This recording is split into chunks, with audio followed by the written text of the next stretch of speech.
नमस्कार दोस्तों, मैं नवीन आपको एक बार फिर से स्वागत करता हूं आपके अपने YouTube channel math for HSSC by Naveen पर। दोस्तों आज का हमारा टॉपिक है, हम प्रैक्टिस सेट 2 पढ़ने वाले हैं, जिसमें हम जीएस के क्वेश्चन डिस्कस करेंगे, इतिहास के क्वेश्चन डिस्कस करेंगे, साथ में वैदिक काल के और सभी क्वेश्चन को मिला के मैं आपके लिए लेकर आया हूँ। ठीक है, और उसमें आज क्वेश्चन कम ही होंगे, लेकिन मैं आपको बता रहा हूँ कि यदि मैं जितने भी क्वेश्चन कराऊंगा ना, उनसे रिलेटेड मैं आपको 10 क्वेश्चन और एक्स्ट्रा बताऊँगा।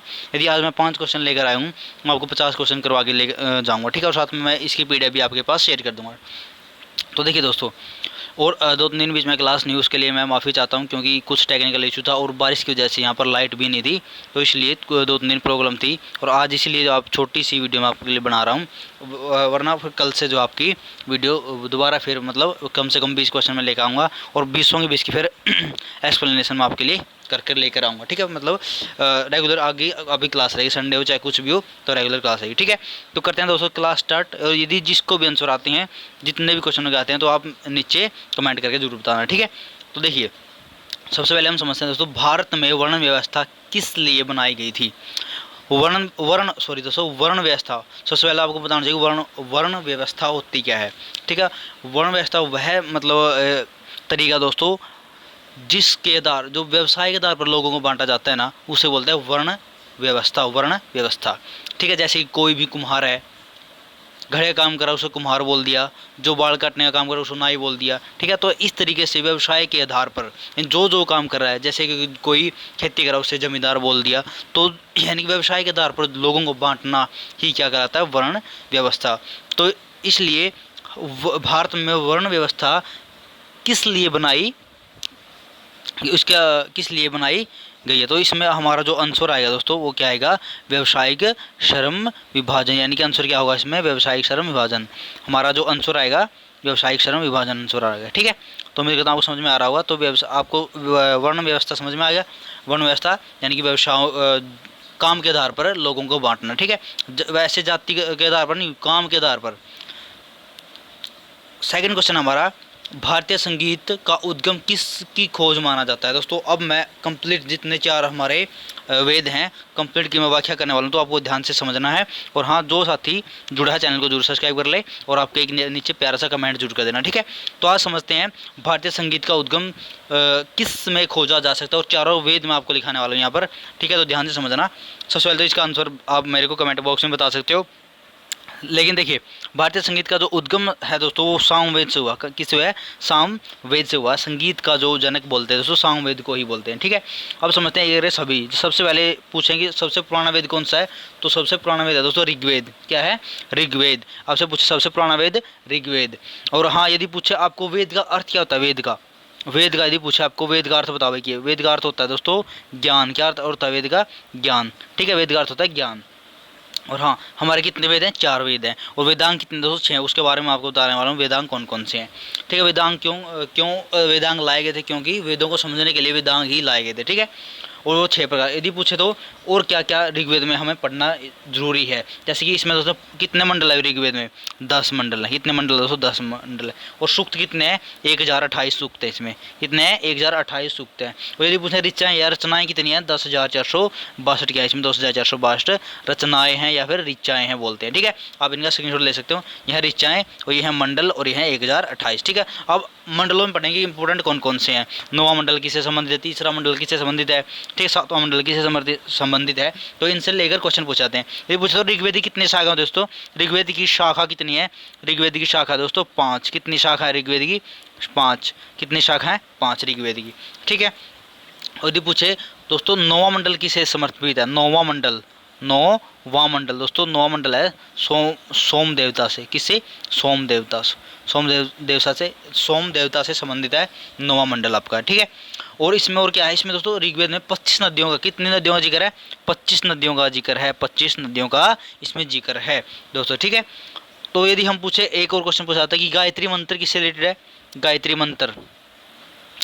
मंत्र ये भी आपका ऋग्वेद में आता है। गायत्री मंत्र ऋग्वेद में ही आता है। इसकी रचना किसने की थी, ऋषि विश्वामित्र जी ने गायत्री मंत्र की रचना की थी। और ये किस मंडल में आता है, तीसरे मंडल में आता है। ठीक, गायत्री मंत्र जिसकी रचना किसने की थी? ऋषि विश्वामित्र ने की थी। उसका उल्लेख दोस्तों ऋग्वेद के तीसरे मंडल में किया जाता है। ठीक है, अब पूछते हैं कि गायत्री मंत्र किससे संबंधित है? तो गायत्री मंत्र सावित्री को समर्पित, किसको समर्पित है? सावित्री को समर्पित है गायत्री मंत्र। ठीक है, किस मंडल में? वो यानी तीसरा मंडल में जो है गायत्री मंत्र का उल्लेख मिलता है। किसने रचना की थी गायत्री मंत्र की? विश्वामित्र जी ने। किसने? विश्वामित्र जी ने। ठीक है, आप इसको वीडियो को 2 की स्पीड से मतलब आप देख सकते हो। ठीक है, यानी हमारा ऋग्वेद कंप्लीट हो गया। और हाँ, एक और है दोस्तों 7वां, ऋग्वेद में ही है 7वां मंडल। इसमें क्या दोस्तों? इसमें राजा सुदास और 10 राजाओं का अन्य वर्णन है। और यह युद्ध हुआ दोस्तों। ठीक है, युद्ध के बारे में बताया गया। 7वां मंडल में क्या है? युद्ध किसके बीच है? एक तो राजा सुदास, राजा कौन सा है? सुदास, और 10 अन्य राजा हैं दोस्तों। ठीक है, वर्सेस 10 अन्य राजाएं हैं, 10 अन्य राजे और हैं। ठीक है, और किस नदी के किनारे? पुरुषणी नदी के किनारे ये युद्ध लड़ा गया। पुरुषणी नदी को अब फिलहाल में रावी नदी के नाम से जाना जाता है, वर्तमान में रावी नदी है। ठीक है, और इस युद्ध में दोस्तों जीत किसकी हुई थी? इस युद्ध में जीत राजा सुदास की जीत हुई थी। ठीक है, ये 10 अन्य राजा हार गए थे इसमें। ठीक है, समझ में आएगा। अब चलते हैं दोस्तों यजुर्वेद के बारे में। यजुर्वेद में सिर्फ आपने इतनी लाइन पढ़नी है। तो ये आपका यजुर्वेद है दोस्तों। इसमें 2 भाग होते हैं, एक तो कृष्ण, यजुर्वेद में कितने भाग होते हैं? 2 भाग, कृष्ण और शुक्ल। ठीक है, कितने भाग होते हैं? कृष्ण और शुक्ल, 2 भाग हैं यजुर्वेद के। और हाँ, एक इंपॉर्टेंट क्या है, इसमें ये गद्य और पद्य दोनों में लिखा हुआ है। किसमें?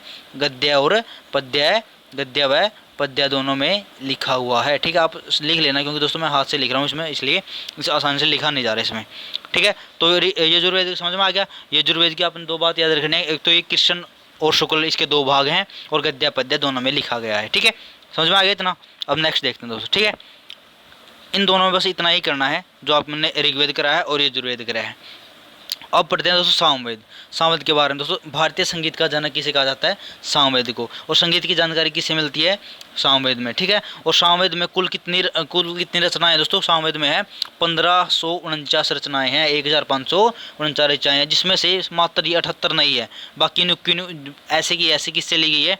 ऋग्वेद से ही उठाई गई है इसमें। ठीक है, जो शेष बच गई तो वह सारी की सारी कहाँ तक ली गई हैं? वो सारी की सारी ऋग्वेद से ही उठाई गई हैं। इसमें 78 नई रचनाएं हैं या ऋचाएँ हैं, 78 ही नहीं है, बाकी तो सारी ऋग्वेद से ही ली गई हैं। ठीक है, अब पढ़ते हैं दोस्तों अर्थवेद। अर्थवेद में क्वेश्चन कैसे बनता है अर्थवेद का? अर्थवेद में पूछते हैं कि जादू टोना का वेद किससे कहा? जादू टोना किस में मिलता है आपको? ठीक है, जादू टोना हमें अर्थवेद में मिलता है। जैसे कि अर्थवेद में पढ़े, सबसे देखिए, सबसे प्राचीन वेद ऋग्वेद, और सबसे नया वेद कौन सा है? अथर्ववेद। सबसे नया वेद अथर्ववेद। और दोस्तों इसमें क्या मिलता है आपको? जादू टोना, तंत्र मंत्र, चिकित्सा, प्रेम, विवाह का उल्लेख हमें कहाँ मिलता है? अर्थवेद में मिलता है। तंत्र मंत्र के लगा लो। ठीक है, तंत्र, जैसे कि आजकल आपने बसा में देखा होगा, बसा में ले गया, मतलब वो बंगाली बाबा तंत्र मंत्र की विद्या के माहिर, चिकित्सा, विवाह, प्रेम विवाह करवाना हो, गड़ियाँ झगड़े करवाने हो। ठीक है, ऐसे मतलब आपको ऐड मिलेंगे बसा में लिखे। ठीक है, वो यहीं तक अर्थवेद से ही जो उसका जो उठाया गया है, सेम ढांचा अर्थवेद से ही उठाया गया है उसमें। ठीक है, तो जो तंत्र मंत्र विद्या जितने भी जादू टोने हैं वो सारे अर्थवेद में, अथर्ववेद में आते हैं। ठीक है, और ये आधुनिक वेद है, आधुनिक वेद भी इसे कहा जाता है। और इसकी मैं दोस्तों यदि पूछे ना शाखा कितनी है इसकी, तो अथर्ववेद की शाखा है दोस्तों 9। शाखा कितनी है इसकी? शाखा दोस्तों इसकी 9। कितनी शाखा है? 9, जिसमें से 2 ही पॉपुलर हैं, एक तो पिपलाद और एक शौनक। 2 शाखाएं पॉपुलर कौन सी हैं? पिपलाद और शौनक। पिपलाद है एक शाखा इसकी प्रमुख, और एक है शौनक।